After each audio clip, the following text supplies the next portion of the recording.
Steve Stang, Stange. Got it. So, first of all, congratulations on your win today. I think you Thank said you you. were sitting around sixth, and then I was. last race. Tell me how you won.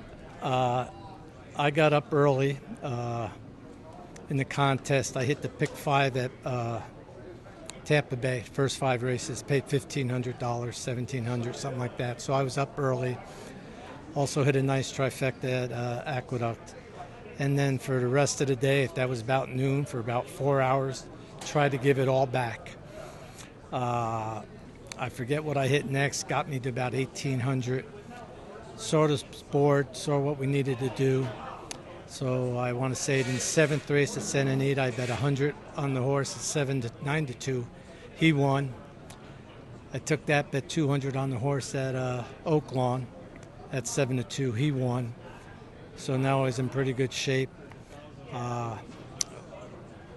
The eighth race at Santa Anita, it was really only a two-horse race, the 1 and the 4. It wasn't going to give me enough to catch anybody. I was about 1,800. 27 was on top. I have some friends in California, and one of them said, Steve, make sure you use the 4-horse. It's 10-1. You can do okay. I looked at the probable pays. 1-4 daily double is paying $93. So I bet a bunch of doubles, but I had that one 15 times, which got me 1,500 because the 4 came in. And at the same time, I used the 4 with a couple other horses I had, and I hit the superfecta in that last race. So the last race probably collected about $3,000, and that's what got me there. So, would you generally describe your style of play as kind of conservative, aggressive? Like when you play No. contests like this, what are you looking for? I don't do well in a lot of contests. Seriously, I'm not going to bet $500 on a horse. So, you play a contest. I play them like I play the horses. I handicap the races and bet what I need to bet. So then what are you thinking for tomorrow? Are you familiar a little bit with the format for tomorrow? I had read a little bit about it. I know we have to play 5 $200 bets that are mandatory. We get one optional for 200, and then we got to bet 8 on the Florida Derby. At least 8. Okay, yeah, a minimum of 8. So, and I've got no problem with that because we're going to bet Johnny V like the last time. So we're in good shape. Yes, yes, yes, I do. Code of Honor's a nice horse. Well, so you've got about 35 of the top players in the country. A lot of tour winners, NHC champs. Yep, I see the names. I know who they are. Yeah. So what goes through your head now tonight? I guess as you're thinking about how you're going to play against these guys. You just can't worry about that. I got a handicap, and with the mandatory, spend a little bit more time on them. And so if you get a nice bankroll going tomorrow, will you just kind of sit on it and walk home with some money, or like going into that last race, will you push all in and take a shot at the one thing I don't know, like here we had leaderboard. If we had I mean that's yeah, you don't come not to win, huh?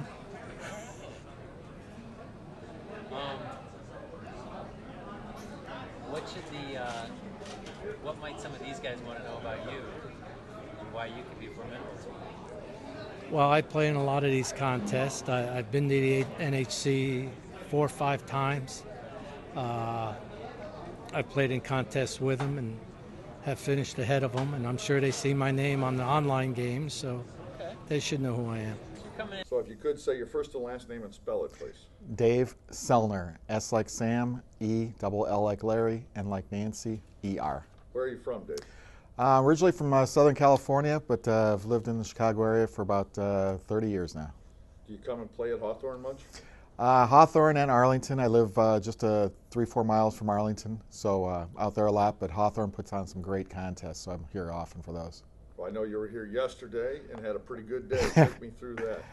It was quite a day. I actually hit a early pick 5 at Aqueduct. And that ended about 2 p.m. and it put me in the lead. It got me to about 2,500.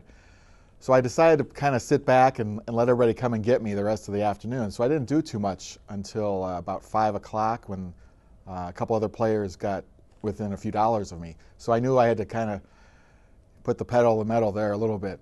And it's funny, I missed a couple races, but I was still over 2,000. I was about 2,300 going to the last race. And then a long shot won on the last race at Santa Anita, 19-1. And for sure, I thought I was going to get passed by a few people. But they put up the final results, and I had hung on for 5th, and which was great because I knew I'd have at least an NHC trip. So I talked to John Walsh after the race. Says, "Yeah, I'll take the NHC trip because I'm assuming that's what I'll have," which was fine. I love Vegas. I've been out there quite a few times. Well, I'm on my way home, driving on my way home, and my phone rings. And I look at it, it's John Walsh. I'm going, "Oh, great. Here we go. There's disqualification. I didn't bet enough races. I didn't bet enough money. My card was phony, whatever. Something was happening." And he said, "You're not going to believe this." I go, "What?" "Well, 2 of the guys in front of you, one had already been invited to the contest day, so he couldn't have an invite. And another guy decided he wanted the NHC. So I kind of backed into this, really, which, hey, any way you can get in as far as I'm concerned. So, but yeah, it was a roller coaster day. And probably the best story is one of my friends who I sat with yesterday hit the long shot in the last race and finished 2nd place. So it turned out to be a good day for both of us. So you're obviously thrilled to be here and excited for this opportunity. It's, I know a lot of these guys from the last few years. It's, we all come from the same mother, I think, and spent a lot of time with a lot of guys in Vegas and at Arlington, and you're with the best of the best guys here. Not necessarily me, blind squirrel finds a nut once in a while, but it's exciting, yeah. Well, you are aware this is March Madness in the NCAA basketball tournament. Perhaps you could be Cinderella for this. You know what? I think my girlfriend would enjoy that too. She said, I was telling her today that there's a $1 million bonus if you win today and you win the NHC. And she says, "Well, you should do that." I go, "All right, I'll do that." If it were only that. Right, exactly. All right, so is your strategy different because you won your way in and you're kind of the Cinderella of this March Madness? I'm almost counting this as a free roll today because I wasn't expecting to get the invite. In fact, on the way home last night, I had called 4 or 5 people to let them know I qualified for the NHC. And I had to do a quick double take when I found out. So, yeah, I'm going to kind of take some shots. I like a couple things in the last couple mandatory races, not so much early. See where I am on the leaderboard. If I feel I have a shouting, a fair chance, I will definitely take a shot with it and plunge on a couple horses. Sure. What would it mean to you to win this or say finish top 5? It's something I could probably put on my headstone, and right now it's fairly blank. So I could add it to a couple other things. That'd be great. So obviously it means a great deal. Sure. I think anytime you can outdo your peers in a day, that's the nice thing about this is that it doesn't matter what's on your resume when you come to a contest like this. We're all playing the same 7 races. We all have the same amount of money. Whoever has the luck for the day and the best strategy and the best skill will win. So, and tomorrow, it's a new contest. That's the great thing about this game is that old newspapers don't mean anything. So. I like that. Old newspapers. You want to tell me a little bit about this race coming up? Yeah, this Oaklawn race. I wasn't really prepared for a muddy track there today, but it's a starter allowance, mile 3/16, and there is not a lot of speed in the race at all. And I'm trying to get the 9 horse to go wire to wire here. This horse Red Again. If he can get out, relax, make an easy lead.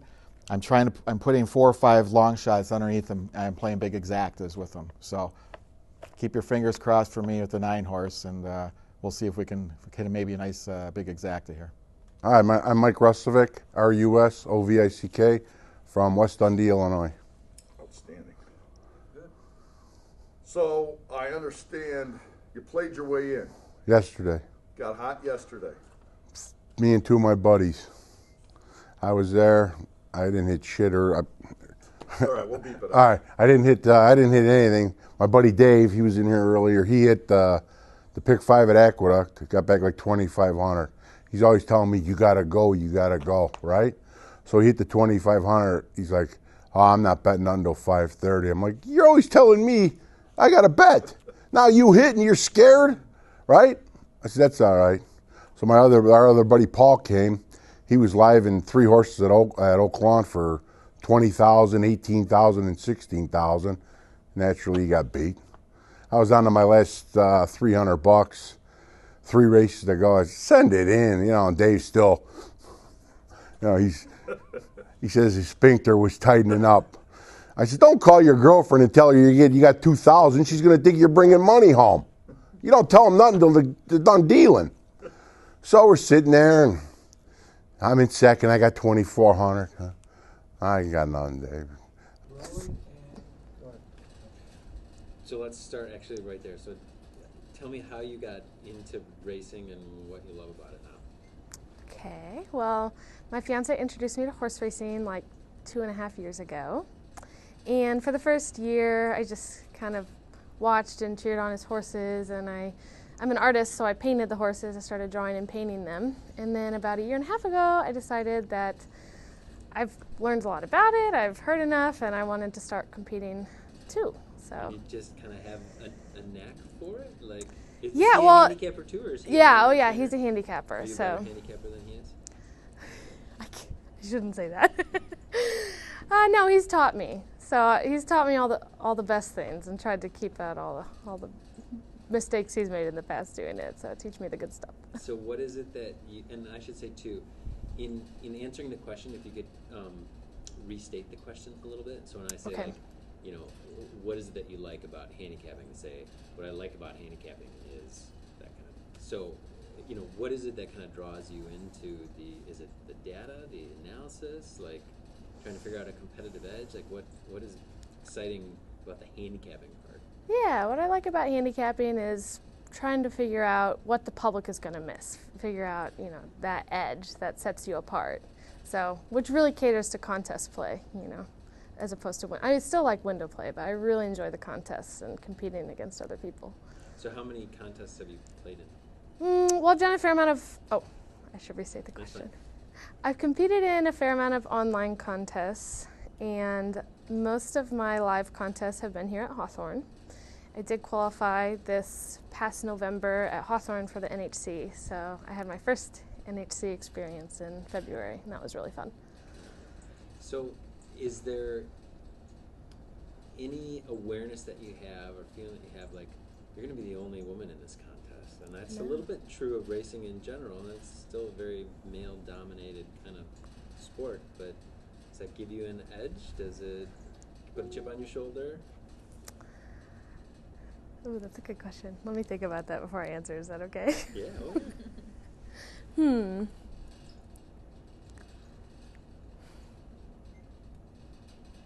So being the only woman here is exciting because I get to represent the ladies. I wouldn't say I'm nervous about it necessarily. I think people probably expect me not to do as well. I have a lower expectation, so I'm hoping to surprise people and show them that girls can handicap too. Do you know any of the other players? Have you seen them in other contests? And Yeah. there's a camaraderie amongst Yeah, I players? really love the camaraderie of the horse racing and the tournaments. That's been really fun because I haven't played in all the tournaments I've gone to because I've gone as a +1 with Blake, but the same people are at all the tournaments, so you really make friends. And in this tournament, I don't know as many people. I'm trying to think.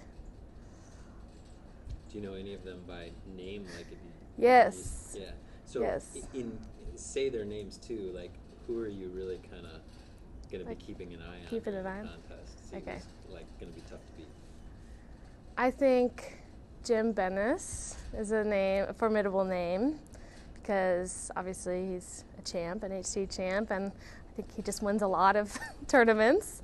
He won this one last year. Yeah, he won this one last year, so I know. Well, Scott Coles is going to be here, and he won the NHC this year, so that's obviously somebody to keep an eye on. Is it Gutfriend? Is that how you pronounce his last name? I actually don't know. The Maven? David? That's the Maven, right? Yep. Just call him the Maven. Is that what he's known by? Yeah. Yep. Okay. The Maven won the tour this year, so he's a champ too, so that's somebody to keep an eye on. generally speaking, what's your handicapping strategy? And maybe even specifically for a contest like this. Yeah, for a contest like this, I think there's two key parts. I think the optional race that we're allowed is really important because that gives us a shot at having unique value that nobody else has. And then the last race, because we don't have a bet cap, we can play as much as we have. So my strategy is probably going to be building up my bankroll as best I can in the mandatories. If there's a favorite that I just love, I'm not going to be afraid to play it. I might try to get some value out of it in an exacta or try, but I'm going to try to build up the bankroll so I can take a swing at the end. Does a format like this, in terms of being like, aside from multi-leg races where you can play anything, does that really, to a handicapper, provide? It gives you a bigger arsenal to choose from, right? Rather than just you get one horse and a win on, that kind of thing. Yeah, I'm a big fan of exactas and doubles. I can't play doubles in this contest, so I'll probably be sticking with exactas. But it is nice that it's not just a win-place format, that we can, really choose our bet structures. Is there a bankroll number in mind that you think is going to take to win it? That's hard to say. I think around 6,000 won last year. Is that right? Around 6,000? I think so. 3 times the bankroll won last year. This year there's more people, so I'm thinking somewhere between 3 to 5 times the bankroll might do the job. So going into that last race, you've got, call it a healthy bankroll. You've had a good day. You've won back your contest fee. Are you happy with that, or do you kind of push all in? I'm here to play to win. I want to win. I will play the least amount necessary to win. So if I have an exacta that's, going to pay 10 to 1 and I need a certain amount, I'll play the minimum necessary to win. But if that means I go all in, I go all in. If that means I risk $50, I risk $50. So. In just 3 words that describe you.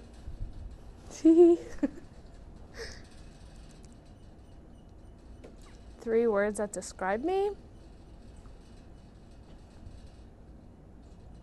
I gotta think about that for a second.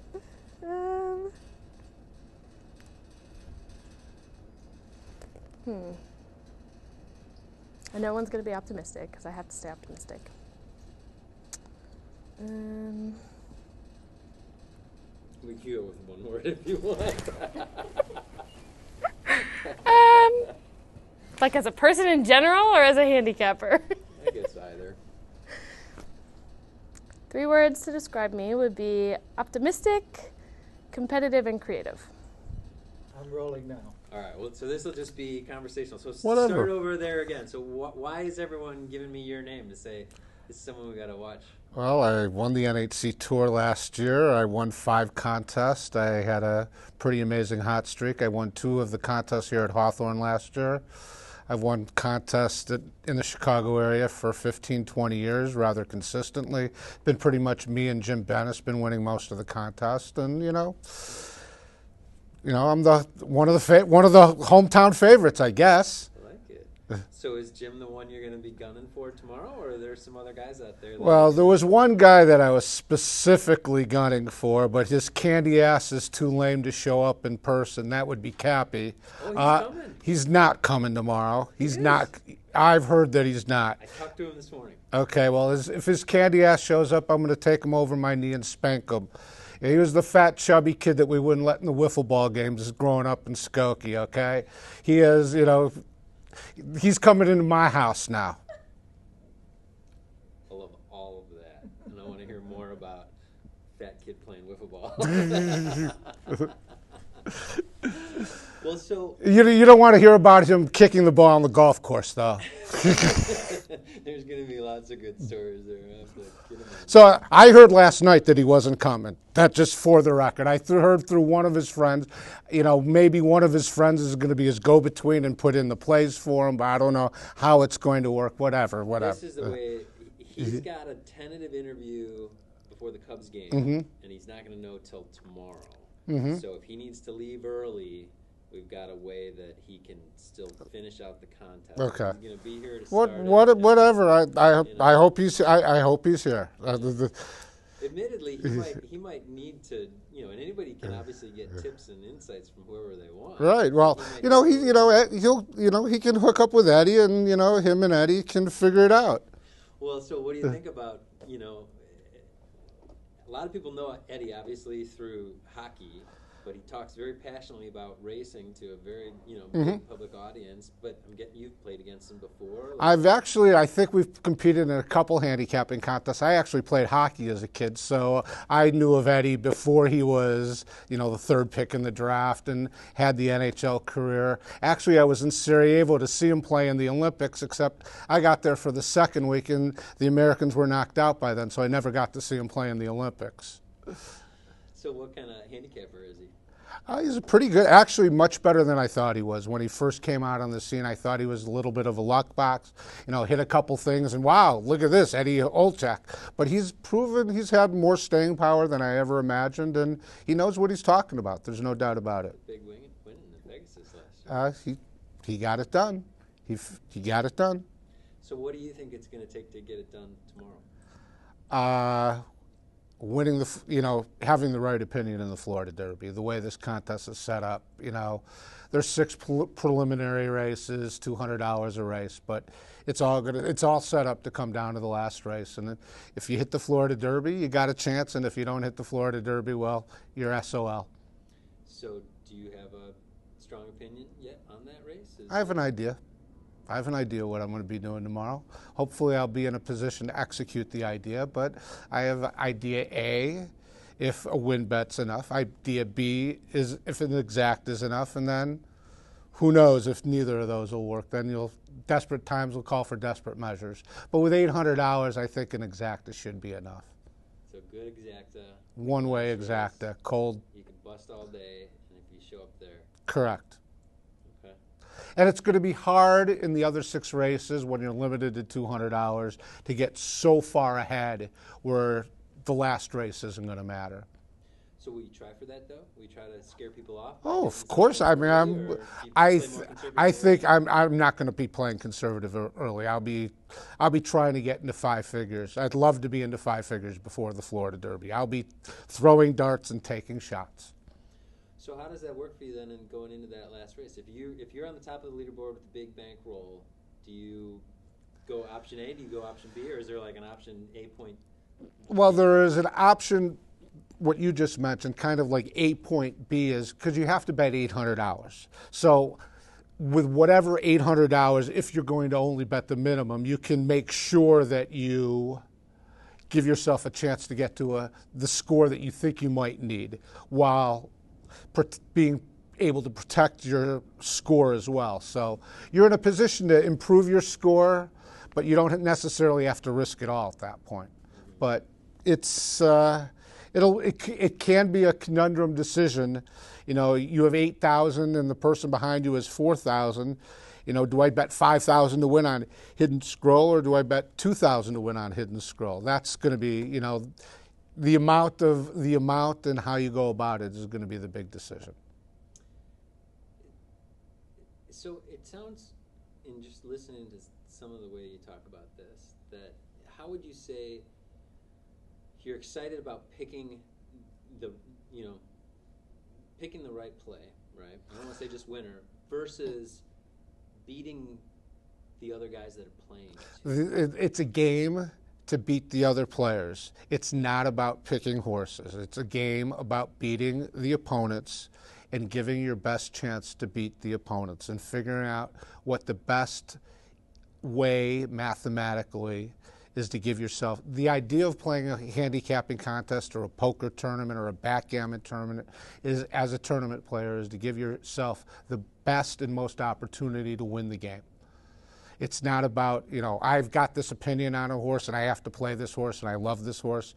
If the horse I like, for example, I'm in a position tomorrow when it comes to the Florida Derby and I can't play that horse to win the tournament, I'm going to have to go in a different direction. I might love Hidden Scroll, but if Hidden Scroll isn't going to get me to where I need to go, I'm going to have to go in a different direction. You feel like Those were the days. Okay. So you're talking a little bit about it. It's a game and beating the other players, but I'd also like to know, like, what is it that you love about handicapping? Like that moment, you know, tell me the feeling of you've got that winner, you see the races playing out the way you thought it was going to, like.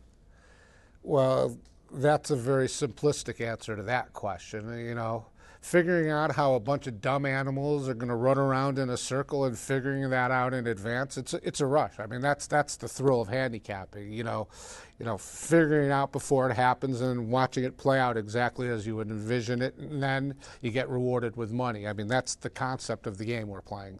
From that perspective, that's what handicapping is. Yeah. And when did you first get drawn into that?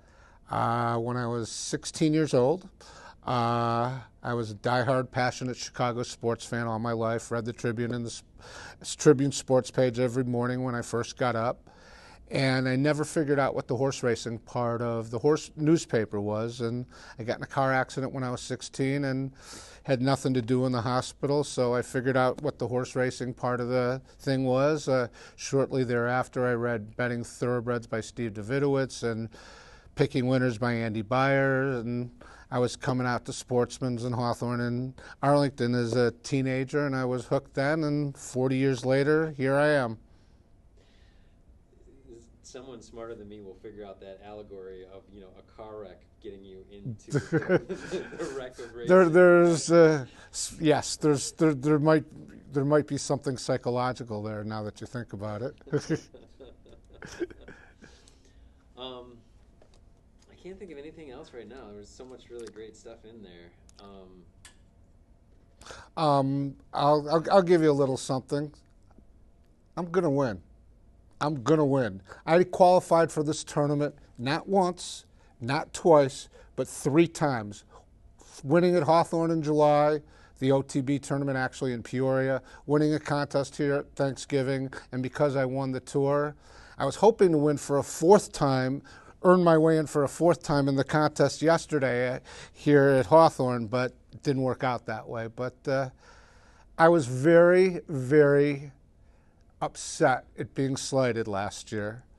And my being slighted last year for this event in some small way played a part in me winning the NHC Tour, because when I played this contest in November, I was already double qualified. And I really wanted to stick it to Walsh for not inviting me and remind him yet again that he should have invited me last year. So I came out and played the contest in November and realized that I had a chance to chase the tour, and then I won 2 more contests and finished 3rd in a couple online contests and won the tour. So maybe being slighted last year had something to do with me winning the tour. I love it. I love it. So related to that, though, one of the things that hopefully we're able to do well tomorrow is that it's a live event too, and like, you know, there'll be parts of it where the guys are talking about their plays before the race goes off, so everyone really knows this is what this is what you bet, you know, and this is that. I think you're onto something there. That's the closest equivalent for a horse racing contest on TV to the whole cams for a poker tournament, because what you're trying to do is you're trying to bring the viewers into the mind of the players making the decisions for the handicapping contest, and letting the people who are watching the show understand why a schmuck like me is making the decision that I'm making, or why Paul Sherman, a legend like him, or Scott Coles, the NHC champion, or Jim Bennis, a former NHC champion. And while I'm digressing like that, the Chicago handicappers are terrific. We got the NHC Tour champion, me, a Chicago guy. The NHC champion, Scott Coles, a Chicago guy. Jim Bennis, another NHC champion, a Chicago guy. We got some really good handicappers here in Chicago. This is going to be background stuff, and then as the races start going, we'll talk about All right. how you played what. So, a lot of talent in that room, like, you know, 40 of the top players in the country. You're certainly amongst that set. Like, how do you approach that level of competition?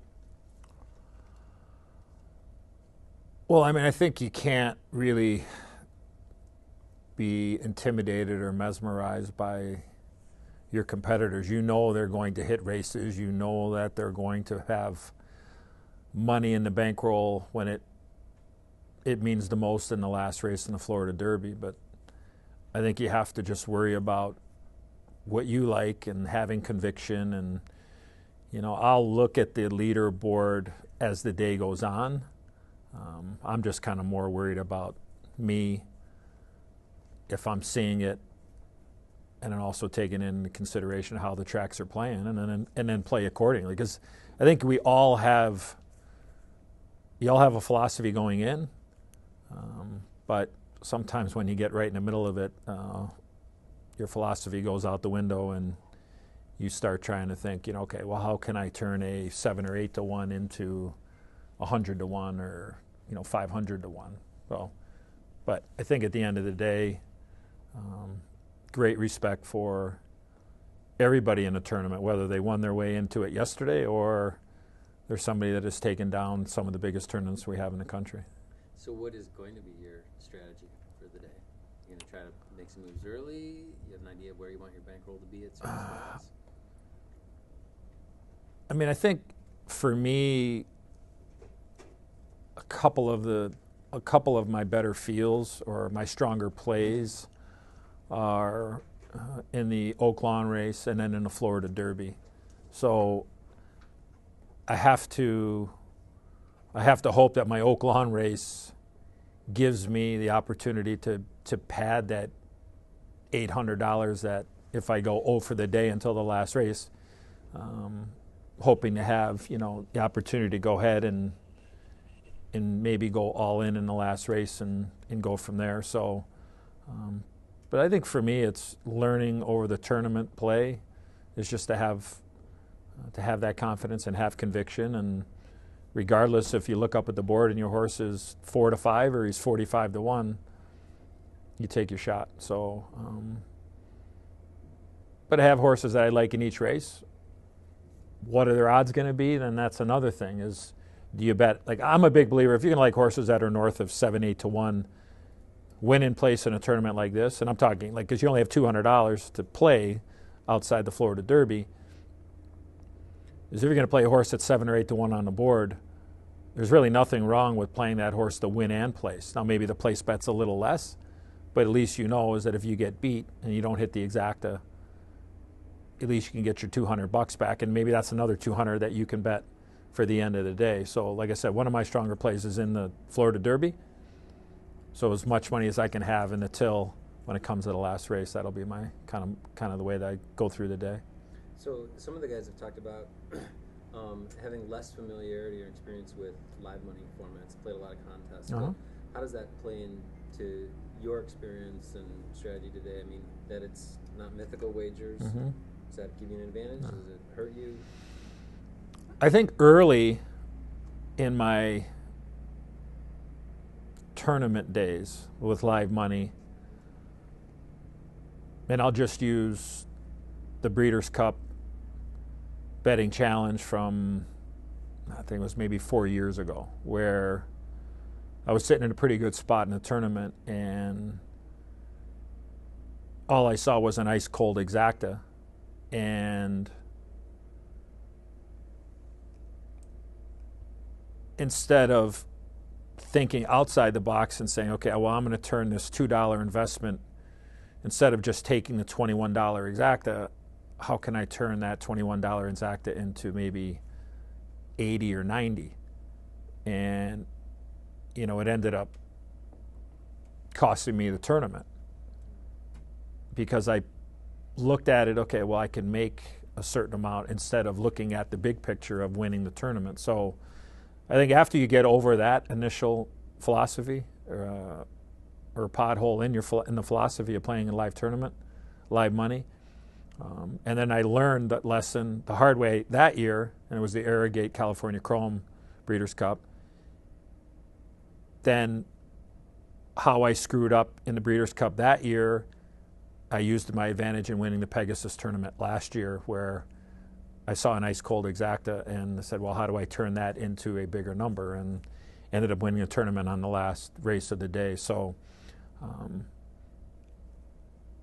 if you're worried, I think if you have the mindset, if you're worried about just making money, I think sometimes that plays to your disadvantage. Look, it is all about the money, but if you're in it to win the tournament, then I think maybe then you're a little bit more aggressive with whatever money you have left. In terms of just handicapping in general, day at the track, big stakes days, whatever, versus handicapping in a contest format like this, I mean, do you get equally excited by both? Is being in a contest format where there's a whole different level of strategy that needs to be involved that much more exciting for you as a player when you're really going against it's different. It is a different feel when you play in a tournament. There is.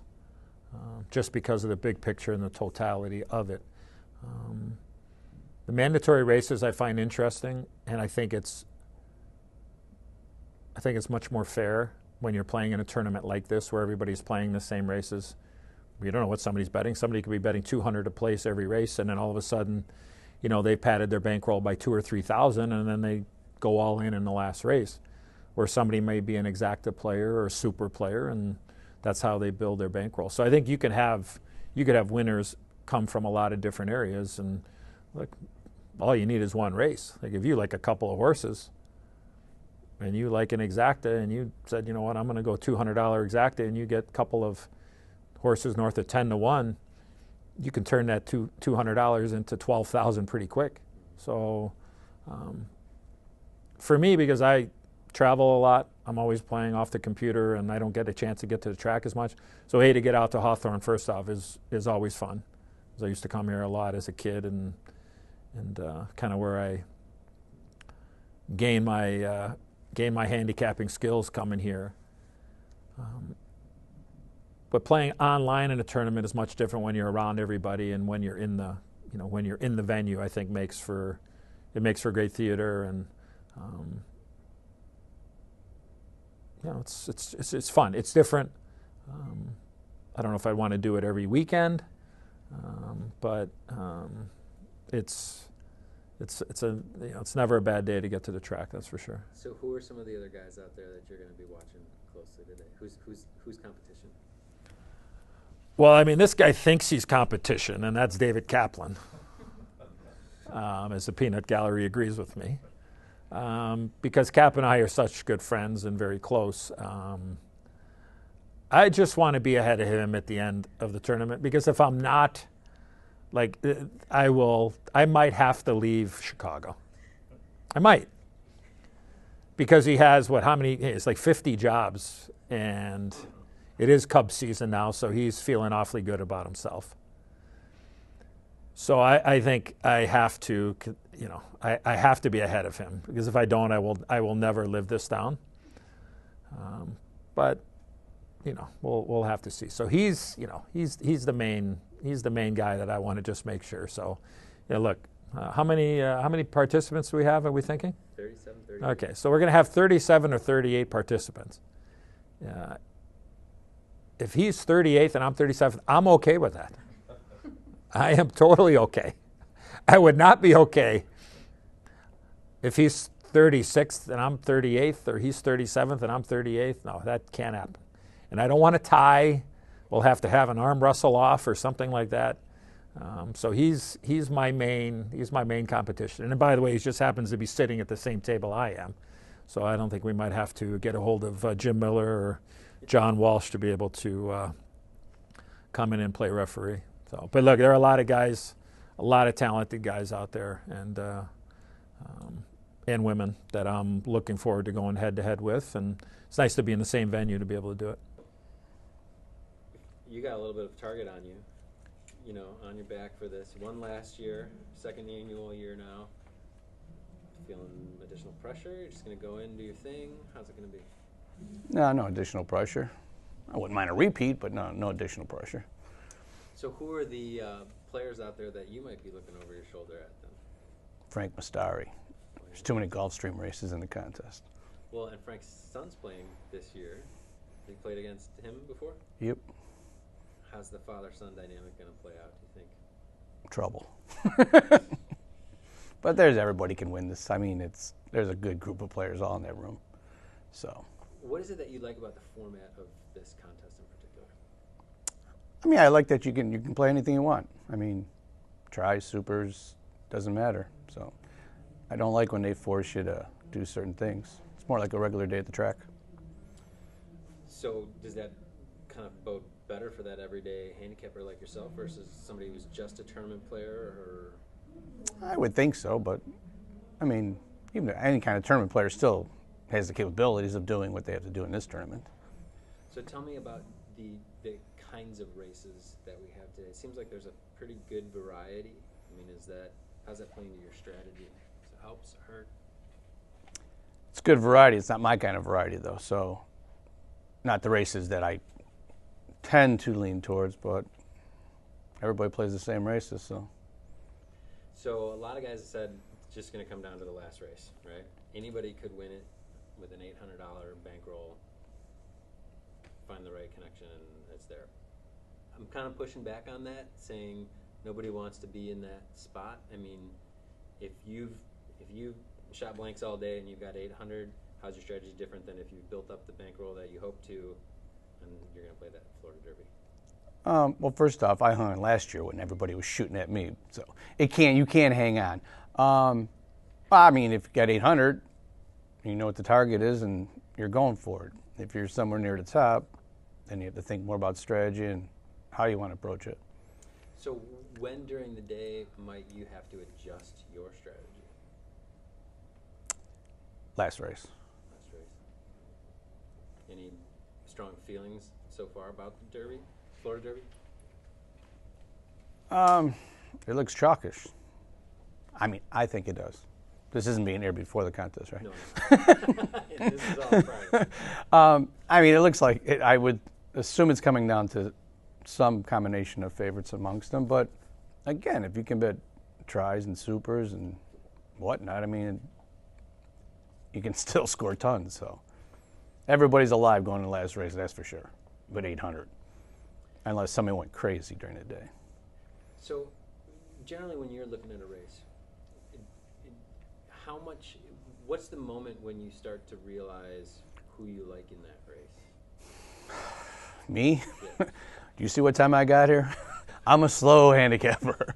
I mean, it's a race setup. I mean, once you get the idea how the race is setting up and, get opinions about a few of the horses, mainly the favorites, that's usually when you start thinking, okay, my approach to the race.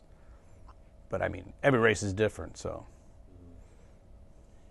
I forget, it might have been the Maven, but somebody was talking about the level of handicapping talent in the Chicagoland area being way up there. I mean, you play in a lot of contests too. How do you see Chicago handicappers having, is there a higher level of competition here? We're not lacking. I mean, look, you can see how many guys around here have won tournaments. So, and NHC champ just happened again in Vegas. So, but there's plenty of players on both coasts and everywhere in between. So, I don't want to put us on top of a pedestal or anything. Well, no, not that. But I think you tend to understate everything anyway, as well. Of like, I just do my thing. You want to be the underdog, I think. No? I really don't care. No? I just know, I mean, you just work hard and there's a lot of luck involved. I mean, it's a one-day tournament, so you got to make the right decisions. I mean, look at yesterday. There was a tournament.